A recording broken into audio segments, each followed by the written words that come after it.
Good day mga ka-travel. Mula po ngayon, payagan niyo akong tawagin kayong mga ka-istorya dahil syempre, ang title natin is Kaloy's Istorya. So yun na nga mga ka-istorya. Bago ang lahat, please hit the subscribe button and pakipot na din ang notification bell. Salamat!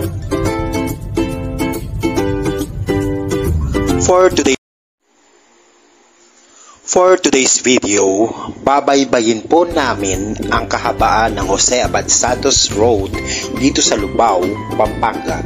Going to Florida Blanca, isang bayan dito rin sa Pampanga.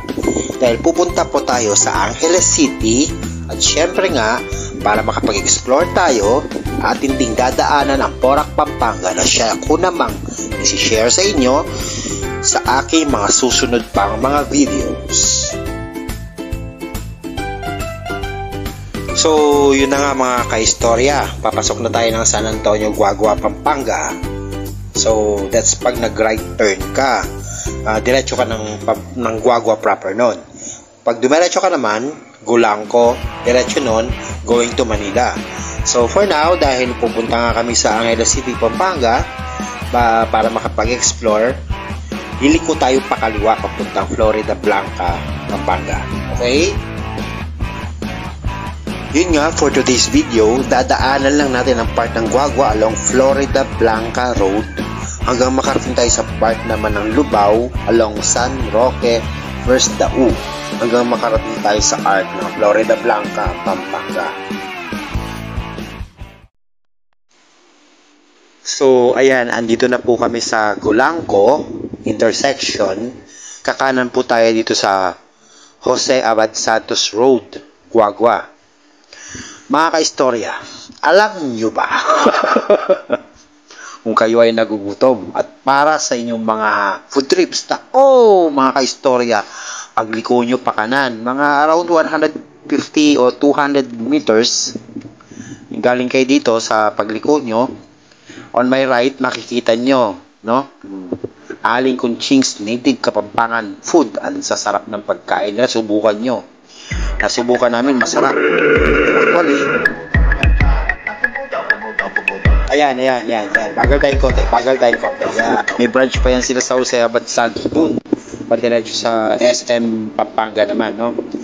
Sulit. Wow! Medyo hindi siya mahal, ha? Talagang uuwi kang busog at hanggang tengang timo. Sigurado ko yun. Well, that's according to my tongue, ha? Actually, nare-ring naman natin, di ba? O sa mga nababasa natin na kapag Kapampangan, talagang masarap magluto. At saludo tayo dun. Walang question sa akin, ha? Ewan ko. Talagang masarap. Ako, may naalala ko, Aling Lusing Sisig. Wow! Naalala ko na naman. Ang sarap.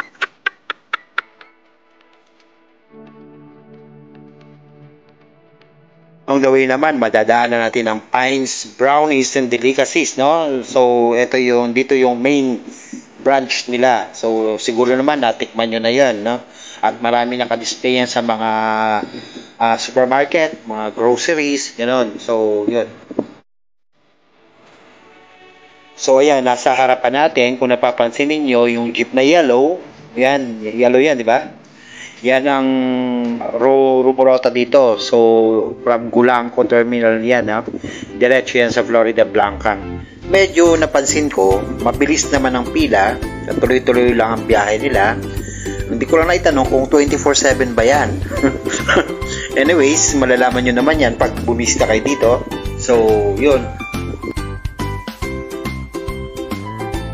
Alam nyo ba mga ka-istorya? Imartes ko lang, ha? Madaming mga notables or mga kagalang-galang na tubong Pampanga. At name a few, well, common knowledge na yan. Siyempre, pag nadinig mong Pampanga, unang papasok sa isip natin, masarap magluto. Foods. Diba? Mababait. At higit sa lahat, magaganda. Tama? Sinong kokontra? Wala, di ba? Wala.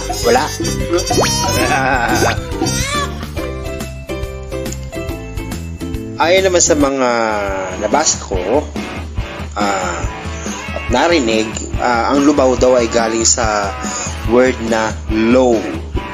Siguro dahil nga kung mapapansin natin ang lupa o yung tingnan nyo na dinadaanan natin, no? Generally flat. Siguro ngayon ang reason.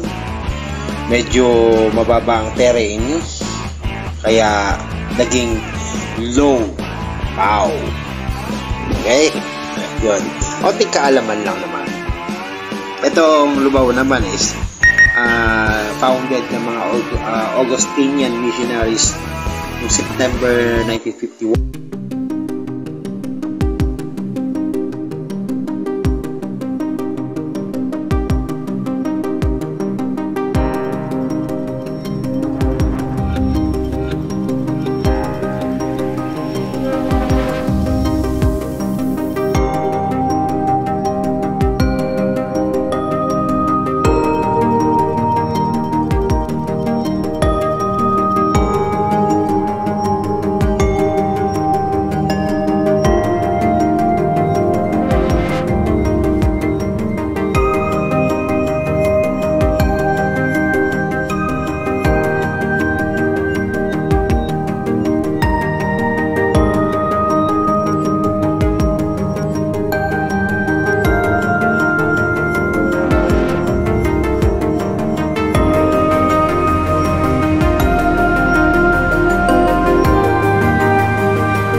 Mga establishment, agad-agad.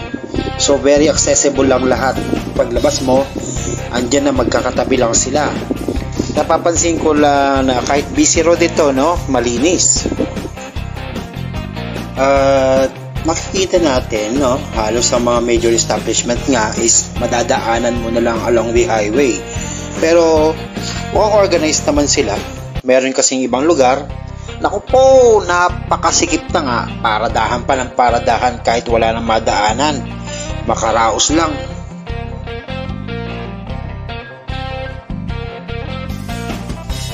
Yung nagbibisikleta, wala man bike lane pero nasa gilid lang siya, oh. Chill while sikadicing.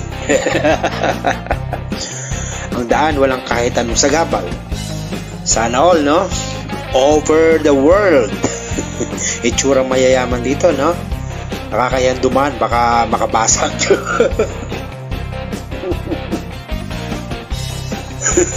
Bawal dumaan pag madumi paa. Gulong pala. Joke lang. So guys, we are now approaching the Arc of Florida Blanca. So malapit na tayo sa boundary. At dahil limited lang naman ang time natin ngayon, sa aking next video, ang Florida Blanca na proper naman ang ating babaybayin. Again, thank you for watching. Ito po si Kaloy at ito ang Kaloy's Historia.